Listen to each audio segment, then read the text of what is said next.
He thought his blind boss would never catch him, but he forgot one thing. Not all eyes that see are open. Mr. Thomas had always believed that challenges in life were simply opportunities in disguise. As the proud owner of Thomas & Company, a small but respected jewelry shop tucked along a bustling city street, he had built his business with honesty, resilience, and a deep trust in people. His blindness, which he had lived with since a car accident in his 20s, never defined him. If anything, it sharpened his other senses and deepened his intuition about people's true characters. His customers loved him, not just for the beautiful pieces he curated, but for his kindness, patience, and the personal attention he gave to everyone who walked through his door. On the surface, Thomas & Company looked like any other cozy jewelry store. Glass cases gleaming with gold necklaces, diamond rings catching the light, and velvet trays lined with silver bracelets. But beneath the surface was a business built on deep faith in humanity, something Mr. Thomas held onto despite the occasional betrayal. One crisp Monday morning, Mr. Thomas posted a help wanted sign in the shop window. Business had picked up, and he needed an assistant to handle sales, manage the till, and keep the store in order. By midday, a young man named Jake walked in, wearing a smart button-down shirt, dark jeans, and a friendly smile. His handshake was firm, and his tone polite. "Good afternoon, sir. I saw your sign outside and was wondering if the position's still open," he asked, his eyes quickly scanning the room. Mr. Thomas, standing behind the counter with his cane resting against it, tilted his head, listening closely. "Yes, it is," he replied with warmth. "I'm Mr. Thomas. And you are?" Jake Miller," the young man answered confidently. "I've worked in retail before, and I'm great with customers. I can start right away if you'd like," he added, hoping to sound enthusiastic. What Jake didn't mention was that he had been fired from his last job for being unreliable, and as he took in sparkling displays, a plan was already forming in the back of his mind. He had noticed something immediately. No cameras, no security guards, just a blind man running a jewelry shop. Jake thought he had struck gold, literally. Mr. Thomas smiled, tapping his fingers lightly on the counter. "I appreciate your eagerness, Jake. Let's sit down for a quick chat first." They sat at a small table near the back, and Mr. Thomas asked Jake about his experience, his strengths, and why he wanted to work there. Jake answered smoothly, putting on his best face, emphasizing how much he valued trust and loved working with people. Mr. Thomas listened intently, nodding along, but inside, he relied less on Jake's words and more on the subtle cues, tone, pauses, and energy. Still, he believed in giving people a chance. By the end of their chat, Mr. Thomas extended his hand again. "Welcome to the team, Jake. Let's get you started." Jake could hardly believe how easy it was. No formal paperwork yet, no background checks, just trust. As Mr. Thomas showed him around, pointing out where the different collections were and explaining how the register worked, Jake's mind raced. He watched Mr. Thomas's careful steps and noticed how he used his hands to feel the counters, memorizing the layout. The man was skilled, no doubt, but Jake still felt superior. He figured that no matter how sharp Mr. Thomas seemed, being blind was a weakness he could exploit. "So, you don't have any cameras or anything?" Jake asked casually, pretending to dust the counter. Mr. Thomas chuckled softly. "No cameras, Jake. I prefer to rely on good people and good systems. Besides, I've managed just fine for years." His voice carried no suspicion, only quiet confidence. Jake nodded, hiding a smirk. "That's really trusting of you," he said. "I admire that." The first day was smooth. Jake handled a few customers politely, practicing his sales pitch and getting comfortable behind the counter. Mr. Thomas stayed nearby, guiding him gently when needed, teaching him how to wrap delicate items and how to spot authentic pieces by weight and texture. It amazed Jake how much Mr. Thomas could do without seeing. He could tell different gemstones apart by feel alone, knew exactly where everything was placed, and even caught when Jake miscounted change, just by sound and instinct. But to Jake, all of this didn't change one fact. The man was blind, and that meant opportunity. As they closed up for the evening, Mr. Thomas locked the doors and smiled. "You did well today, Jake. I'm glad you came in." Jake returned the smile, his eyes flicking once more to the cases of shining jewels before turning off the lights. "Thanks, Mr. Thomas. I'm really happy to be here." He stepped out into the cool night air, his mind already plotting. He figured he'd play it safe at first, gain Mr. Thomas's full trust, and then start small. Just a bracelet here, a ring there. Easy money. Inside the shop, Mr. Thomas sat quietly for a moment before heading upstairs to his small apartment above the store. He was pleased with Jake's performance, but, as always, kept a small part of himself reserved. Trust was precious, he knew, but it was also something that had to be watched over, especially in his line of work. Still, he hoped Jake was as good as he seemed. After all, everyone deserves a chance, even when some chances come with risks. That night, Jake lay in bed, staring at the ceiling, visions of gold and diamonds dancing in his head. He felt like he'd found the perfect setup. No cameras, a trusting blind boss, and plenty of valuables within reach. He told himself he'd be smart about it. No rushing, no big moves at first. Just small, careful steps until he had what he wanted. In his arrogance, he laughed to himself. "This is going to be too easy," he muttered before drifting off to sleep. But what Jake didn't know, what he couldn't have known, was that Mr. Thomas had faced people like him before. And while Mr. Thomas might have been blind, his instincts had never failed him yet. The wheels of trust and betrayal were already turning, and soon, Jake would learn a harsh lesson. Never mistake kindness for weakness. Jake had always believed that success belonged to those bold enough to take what they wanted.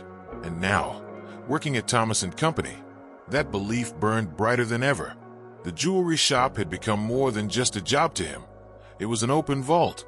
Each day he spent behind the glass counters, surrounded by glittering necklaces, rings, and bracelets. His greed grew a little stronger. Mr. Thomas, as usual, moved gracefully around the store, his cane tapping lightly against the tiled floor, his hands running with practiced ease over the counters and displays. To Jake, it seemed almost laughable that someone so vulnerable had trusted him so completely. It was almost too perfect. For the first couple of weeks, Jake kept things professional, playing the role of the dutiful employee. He smiled at customers, polished the glass cases until they gleamed, and chatted casually with Mr. Thomas, pretending to enjoy his stories about past customers and rare jewelry finds. But beneath the charm, Jake's eyes were always scanning, counting, calculating. He was waiting for the right moment, and soon enough, it came. It was a quiet Wednesday afternoon. The usual lunchtime rush had passed, and the store was empty except for Jake and Mr. Thomas. Outside, the city hummed on, oblivious. Mr. Thomas was in the back room, organizing invoices and humming softly to himself. Jake stood alone at the counter, his fingers brushing against a delicate silver bracelet adorned with tiny sapphires. It was a beautiful piece, small enough to slip into his pocket without much effort, yet valuable enough to make a decent profit if sold to the right buyer. His heart pounded as he looked around the shop. No cameras, no other employees, no witnesses, just Mr. Thomas, blind and out of sight. Jake's breath quickened. His fingers closed around the bracelet, and for a moment, he hesitated, the weight of the choice lingering in the air. Then, with a swift, practiced motion, he slid the bracelet into his pocket, tucking it deep. His pulse raced. He stood frozen for a second, half expecting to hear Mr. Thomas's voice call out, but the only sound was the soft hum of the backroom printer. Jake exhaled slowly, feeling a rush of adrenaline unlike anything he had felt before. He wiped his sweaty palms on his jeans, straightened his shirt, and continued wiping down the counters as if nothing had happened. When Mr. Thomas returned a few minutes later, he seemed his usual cheerful self.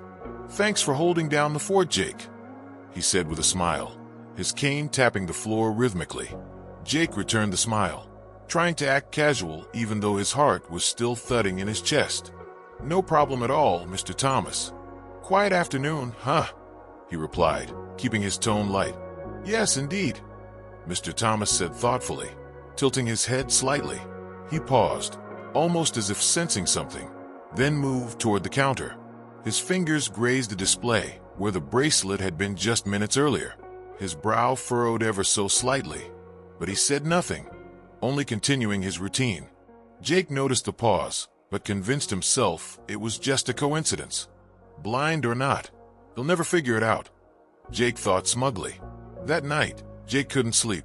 Not because he felt guilty, far from it. He lay in bed staring at the bracelet he had stolen, holding it up to the dim light filtering through his window.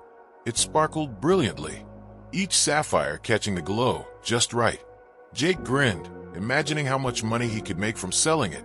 He slipped it back into his pocket, his mind already racing with thoughts of what he could take next. The thrill of that first theft was addicting. It had been so easy, so smooth, and now he was hooked. The next morning at work, Jake was riding high on confidence. He was friendlier than usual, cracking jokes with Mr. Thomas, working harder than before, all to keep up appearances. But underneath it all, he was scouting his next target. Every time he passed by the displays, he mentally picked out which pieces would be easiest to steal, what he could pocket without a trace, what he could sell quickly. His plan was falling into place perfectly, and he felt untouchable.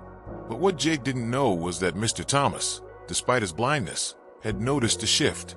It wasn't just the missing bracelet, although he had sensed something was off when his fingers brushed the empty space where it should have been. It was also Jake's behavior. Mr. Thomas had always trusted his instincts, and something about Jake's sudden eagerness, his too polished charm, felt off. His senses, honed by years of navigating the world without sight, picked up on the subtle things most people missed. The stiffness in Jake's voice, the slightly forced laughter, the faint sound of nervous foot-tapping when he thought Mr. Thomas wasn't listening. By the third day after the theft, Mr. Thomas's mind was quietly piecing things together. He didn't confront Jake, not yet. Instead, he tested small things, asking Jake to double-check inventory lists, guiding his hand to certain displays to make sure everything was in order. Each time, he noted Jake's hesitation, the slight tremor in his usually confident voice. To anyone else, it would have seemed like nothing, but to Mr. Thomas, it was clear as day. Something was wrong. That evening, as they closed the shop, Mr. Thomas locked the door and turned toward Jake with a warm smile. "Good work again today, Jake," he said. "I really appreciate how reliable you've been." Jake grinned, relieved. "Thank you, Mr. Thomas. It's really great working here." As they parted ways, Jake walked home feeling invincible, completely unaware that his blind boss was already setting a plan into motion, a plan designed not just to catch a thief, but to teach a lasting lesson. In his apartment above the shop, Mr. Thomas sat quietly in his armchair, fingers steepled together in thought.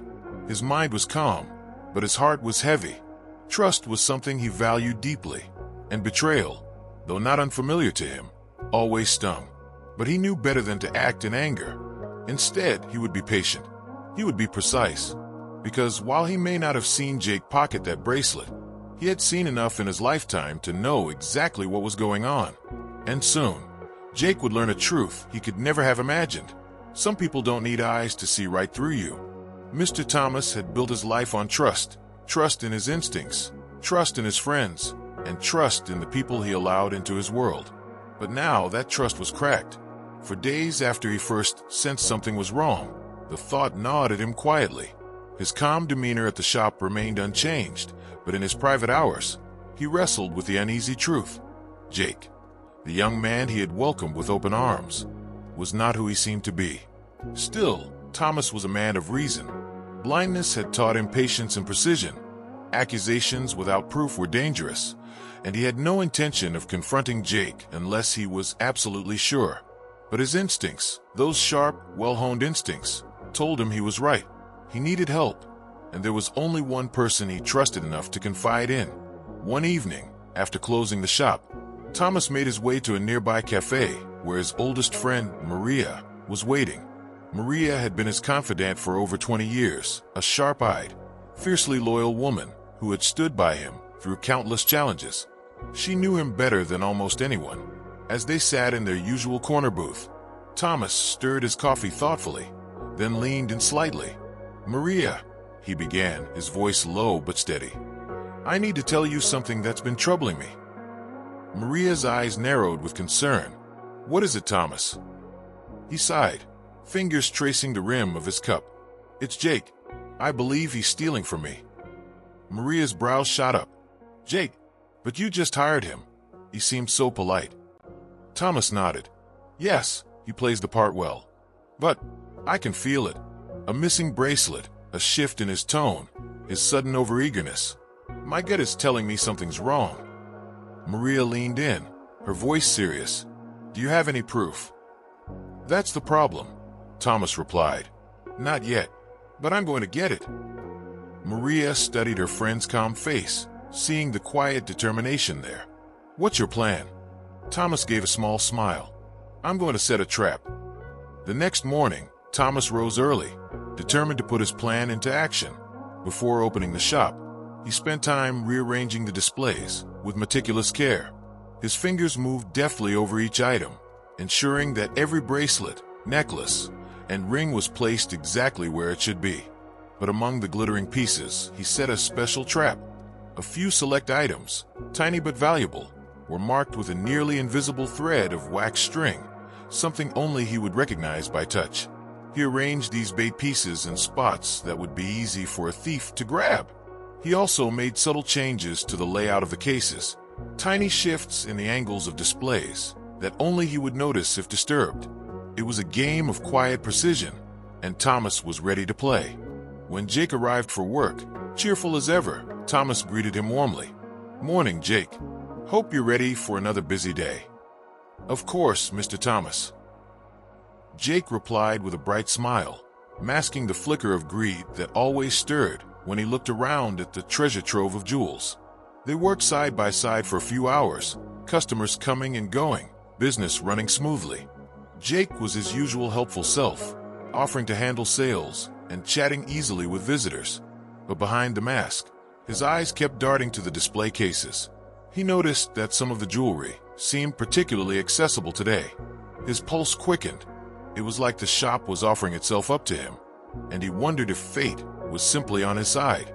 Around lunchtime, Thomas put his plan into its final stage. Wiping his hands on a cloth, he turned to Jake. "I need to step out for a bit, Jake," he said casually. "Can you handle things here alone for an hour or so?" Jake's eyes lit up, though he quickly masked his excitement. "Of course, Mr. Thomas. I've got everything under control." "Good man," Thomas said with a smile, grabbing his cane and heading toward the door. As he left, he added over his shoulder, "Remember, keep an eye on the displays, and call me if anything urgent comes up." The bell over the door jingled as Thomas disappeared onto the street. Jake stood in the middle of the shop alone, his heart pounding with excitement. This was it, the perfect opportunity. The old man had trusted him, once again leaving him alone with thousands of dollars worth of jewelry and no cameras, no witnesses. Jake glanced around quickly. The street outside was quiet, and no customers were inside. It was just him and the glittering treasure trove. His hands trembled slightly as he made his way to the counter, pretending to straighten the displays. His eyes locked onto one of the silver bracelets, small, delicate, and exactly the kind of piece he knew he could fence without trouble. He picked it up, feigning a routine check, and slipped it casually into his pocket. The thrill was immediate, sending a rush of adrenaline through his veins. He moved on, eyeing a thin gold chain marked with tiny emeralds. That, too, disappeared into his pocket with ease. Jake worked quickly, slipping a few more small items into his pockets, all the while keeping an ear out for any sounds of someone approaching. But the shop stayed silent, the perfect accomplice to his crime. He allowed himself a moment to bask in his cleverness, grinning smugly as he surveyed the display. No one would ever know, he thought. The old man would be none the wiser, just like before. But what Jake didn't realize was that Thomas hadn't gone far. Just across the street, sitting in a small coffee shop with a clear view of the jewelry store's entrance, Thomas sat calmly, sipping tea and waiting. Maria was beside him, watching Jake's every move through a pair of compact binoculars. "He's definitely up to something," she whispered. "I saw him pocket something just now." Thomas nodded slowly, his face unreadable. "Good. Let's give him a bit more time." Inside the shop, Jake was wrapping things up, making sure the displays looked untouched. He smoothed down the cloths, lined up the trays, and took a final walk around the store, double-checking that everything appeared perfect. Then he leaned against the counter, heart still racing but face calm, and waited for Thomas to return. About 30 minutes later, the bell jingled again, and Thomas stepped back inside, smiling as if nothing in the world was amiss. "All quiet?" he asked cheerfully. Jake grinned. "Yes, sir. Everything's good." "Excellent," Thomas replied, locking the door behind him. He moved slowly around the shop, running his fingers lightly over the cases, tracing the edges, feeling every surface with a precision Jake couldn't see but should have feared.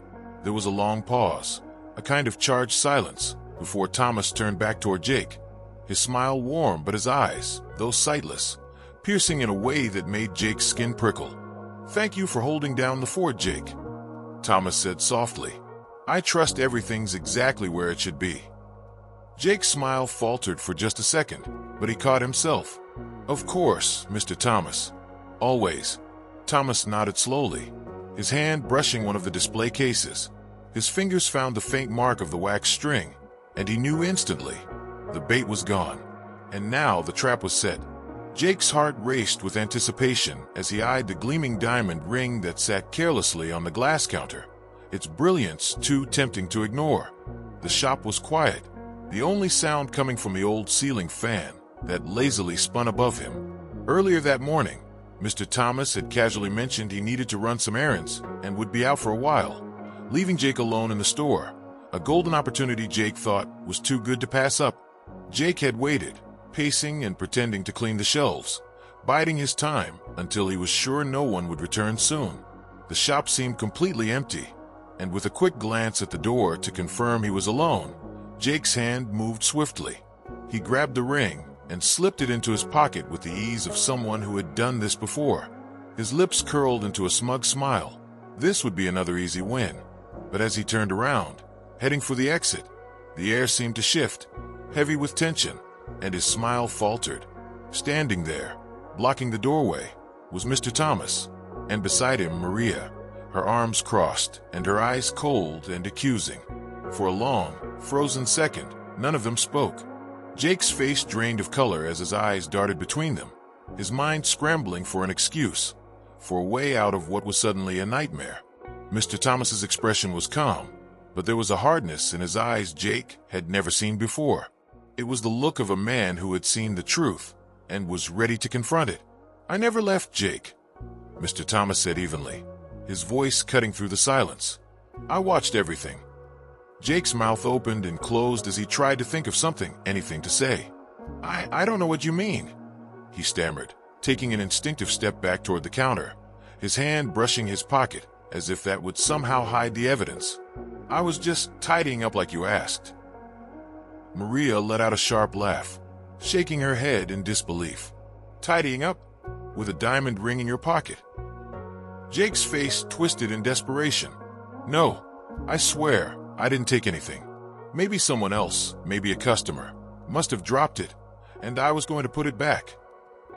His words tumbled out, each more ridiculous than the last, but the fear in his eyes was unmistakable.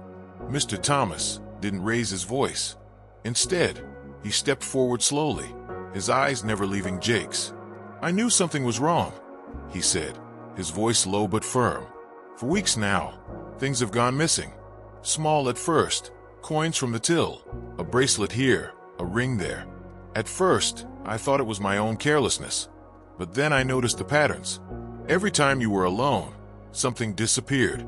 And you," he pointed gently toward Jake, "you started acting strange, nervous, jumping when I came in unexpectedly, avoiding my eyes." Jake's breathing quickened, his chest rising and falling with panic. "That's not true," he said weakly, shaking his head. "You're wrong." But Mr. Thomas continued, his voice growing colder. "I decided to test my suspicion. I arranged the shop a certain way last night, putting specific items out, items I marked secretly.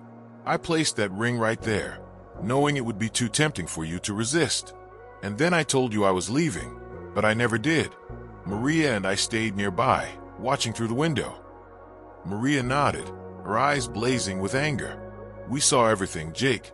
Every move you made. Jake's shoulders slumped, his fight draining away. He could see there was no way out, no lie clever enough to cover what had just happened.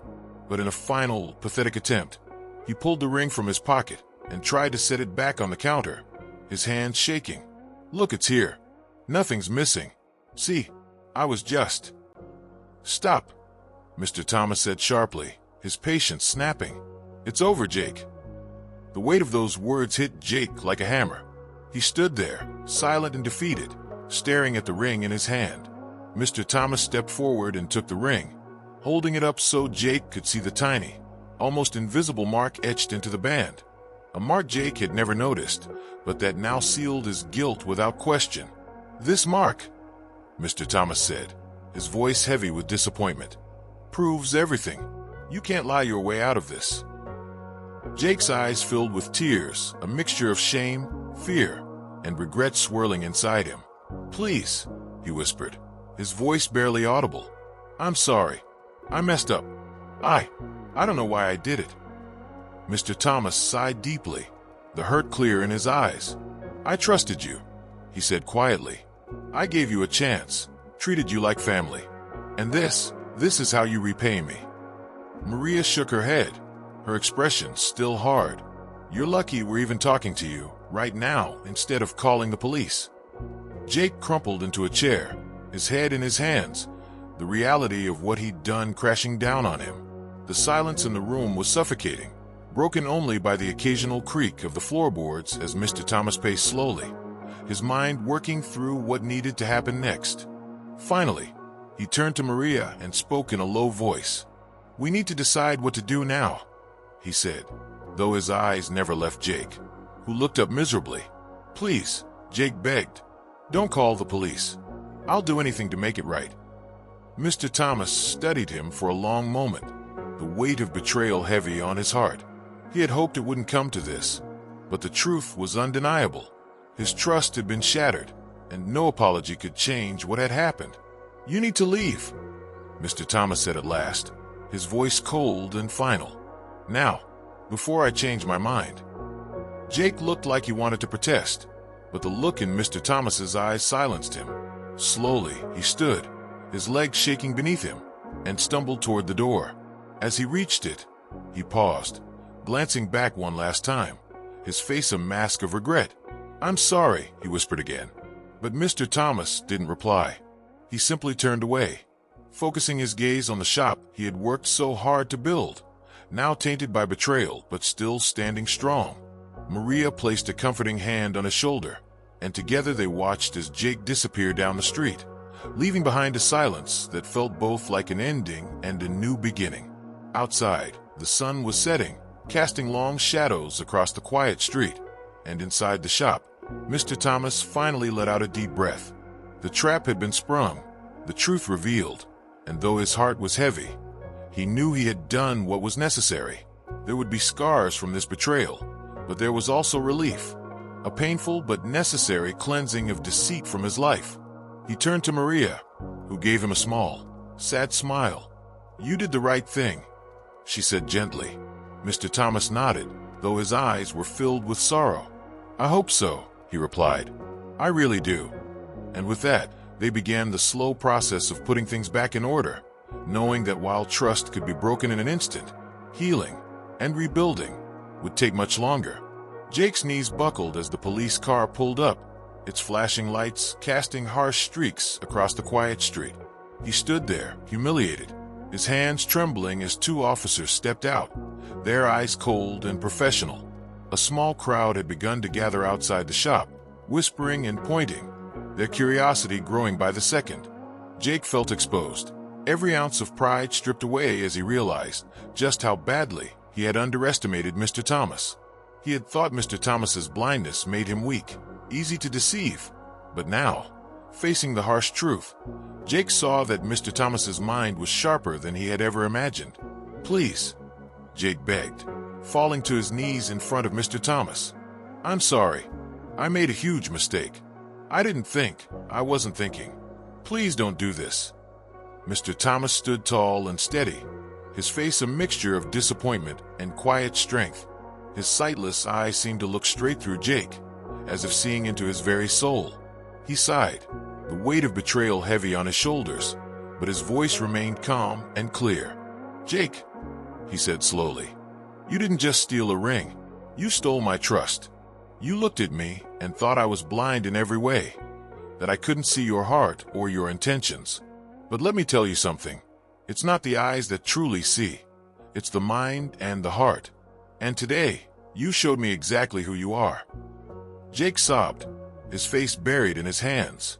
The officer stepped forward, but Mr. Thomas raised a hand to pause them.